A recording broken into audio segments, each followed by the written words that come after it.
dito. Sige, subukan mo lumapit. Papatayin ko to. Very good, Lena. Saksakin mo na at umalis ka na. What? Talagang sinusubukan mo ang pasensya ko, Lena. Kapag matapos ako sa'yo, hindi mo na rin gugustuhin bumalik sa kanila. Ikaw na lang ang naasahan ko. Huwag mo akong papabayaan. Hindi ako papayag na mailipat nila ako ng kulungan. Kailangan ko ng pera, Carol. Huling-huling vapor ko na to. Huwag mo akong biguin, ha? May problema ba, Roxy? Sabihin mo lang sa akin kung meron. Hindi ko lang inakala na mahina ang sigura mo sa ganito. Nagulat lang ako. Good. Doon po, Santo Domingo. Tumayo ko na dyan.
Jennifer?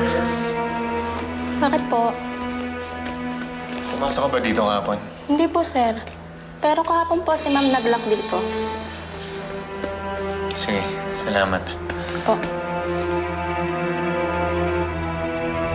Walang lalapit sa inyo kundi papatayin ko to. Luding! Luding, huwag ka magpapaputok! Luding, tama na, Luding! Huwag kayo magpapaputok!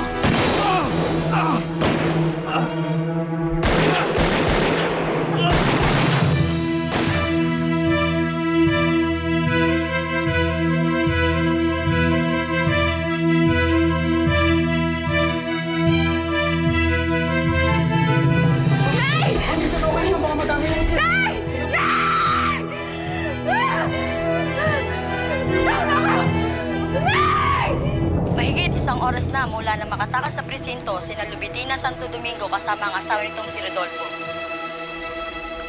Ba't ang tahimik mo, Lena? Naninibago ako sa'yo, ha? Parang wala nang epekto ang mga ginagawa ko.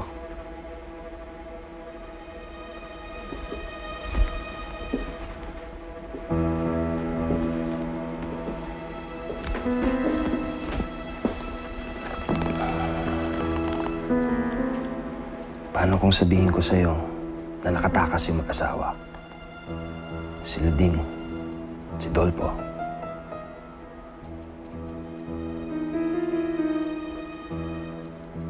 Sigurado ako na ikaw ang pupunterihin nila. O hindi man ikaw, yung nanay mo.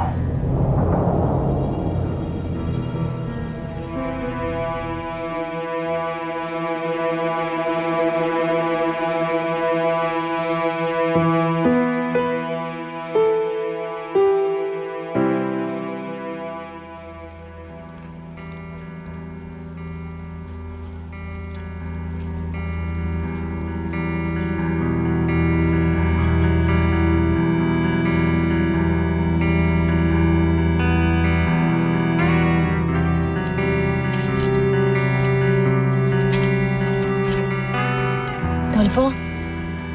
Dolpo? Dolpo? Wala na yata sila.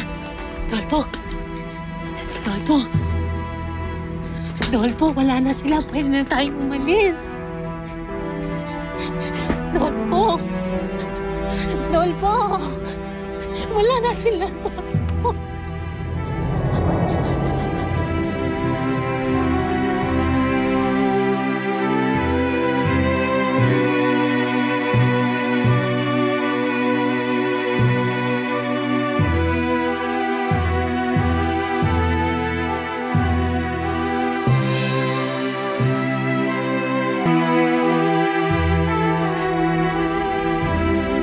Pinapatawad na kita, Dolpo. Alam ko namang mahal mo ko eh. Mahal na mahal din kita.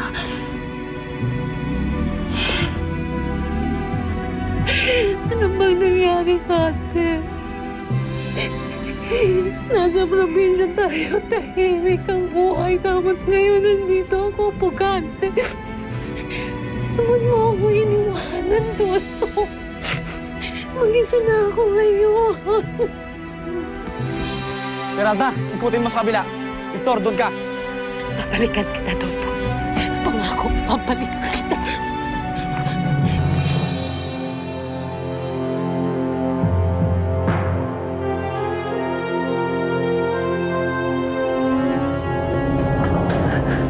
Carol, anong nangyari dito? Nakatakas sila, nanay. Alam kong may kinalaman ka dito, Carol. Sa kanya mo binigay yung pera at alas na ninakaw mo sa bahay, no? Pinilit niya lang ako. Tinakot niya ako, Abel. Ang sabi niya sa akin, kapag hindi ko siya bibigyan ng pera. Hanggang kailan mo ba gagamitin yan? Para mawala ka ng responsibilidad. Carol, matanda ka na, hindi ka na bata. May isip ka na. Kaya mo nang humindi kung ayaw mo yung pinapagawa sa iyo, eh. Alam mo, Carol, kung may mangyayaring masama sa nanay at tatay, kasalanan mo. Ngayon, kung meron kang alam sa nangyayari, sabihin mo na sa akin kung saan sila pupunta.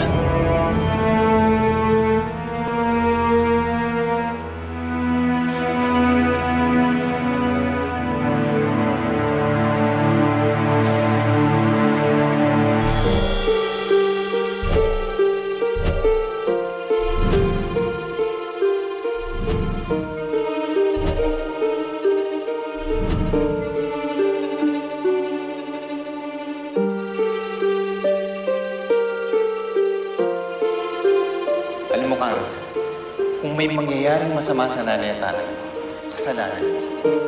Carol, kung ano man ang nangyari sa amin ng tatay mo, labas ka doon, ha? Tanda mo yan.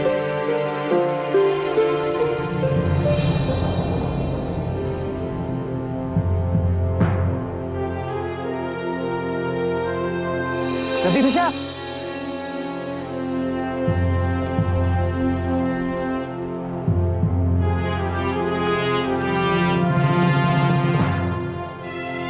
Bro, patay na to. Sige, hanapin niyo yung kasama niya. Hindi pa nakakalayo yun.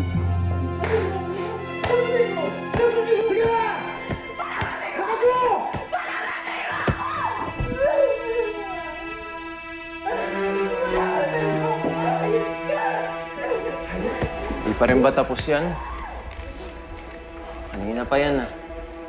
Ano naman kayang torture yung ginagawa ni boss?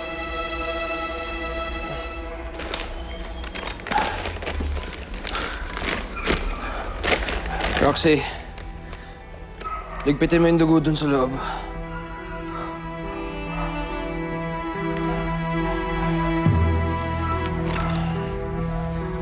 Boss, ako na lang. Kasi medyo mahina yung sikmura nito si Roxy ngayon. Hayaan mo siya. Mabuti na sa ngayon matuto na siyang masanay sa dugo. Sige na, Roxy. Halika dito.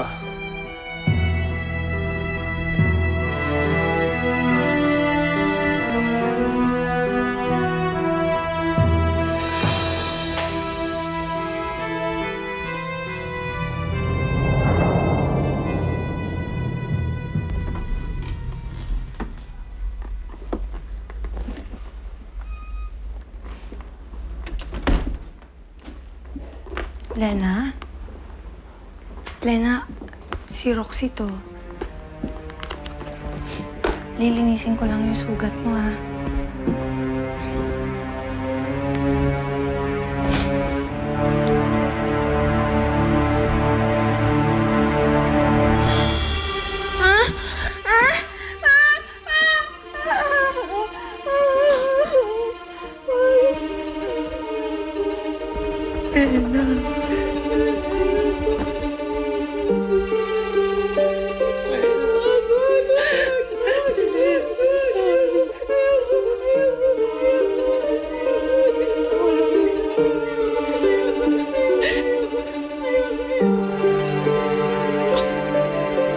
Sorry.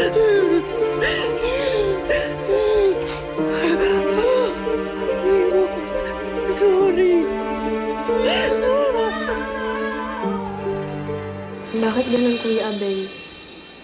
Bakit parang puro na lang kamalasan dumarating sa pamilya namin? Una si Ate Lena. Tapos ito naman ngayon. Hindi ko rin alam, Timay. I-update na po pala sa radyo. Oh. Ay, nakita na daw po nila yung katawan ni Mang Dolpo. Pero yung kay Aling Luding, naghahanap pa. Abel, huwag mo sanang masamain ha, pero wala kayang kinalaman si Carol dito. Tinanong ko nga po siya eh. Pero wala siyang sinabi. Pero alam ko nagsisinungaling si Carol. Yan din ang suspecha ni Chato. Pero huwag mo na lang iparating sa kanya kasi itago na lang natin kay Chato. Huling, panood ko sa balita. Patay na si Dolpo. Yun po kasi yung sabi sa radyo. Napilitan lang daw po sumama sa asawa niya. Magtitirik ko ng kandila si Dolpo. Nagbago na rin naman siya bago siya namatay. Sana mahipuan din ng Diyos si Luding. Nay, sigurado ka ba okay na yung pakiramdam mo?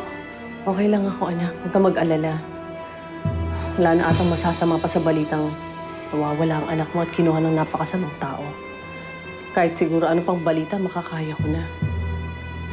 Galing po pala kami doon sa dating kliyente ni Baron. Meron po siyang sinasabi na tao na humahawak ng real estate property manager ni Baron. Puntahan po namin siya ngayon. O sige, sasama ako, Jet. Tara. Balitaan mo kami, ha? Ingat kayo. Ingat kayo. May pupuntahan din tayo. Saan?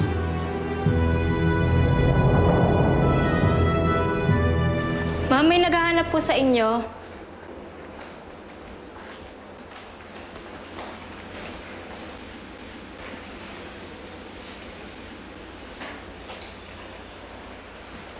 Jennifer, kunin mo muna yung bata.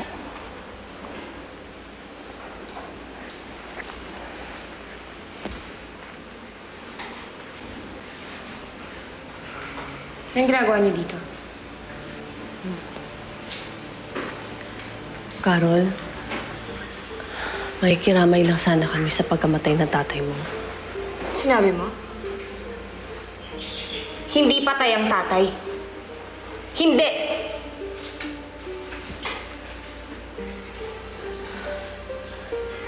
Carol, nakita na ang katawan ng tatay mo. Hinahanap na rin nila ang nanay mo ngayon. Ang nanay? Hinahanap na siya ng mga pulis, Carol. Anong gagawin nila kay nanay? Huwag nila sasaktan ng nanay ko. Anong gagawin nila kay nanay?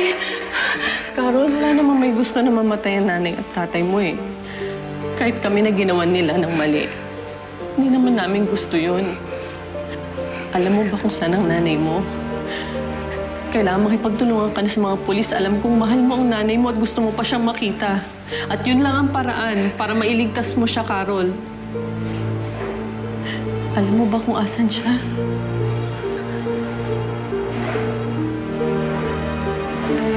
Sasabihin ko. Basta huwag nila sasaktan ng nanay ko.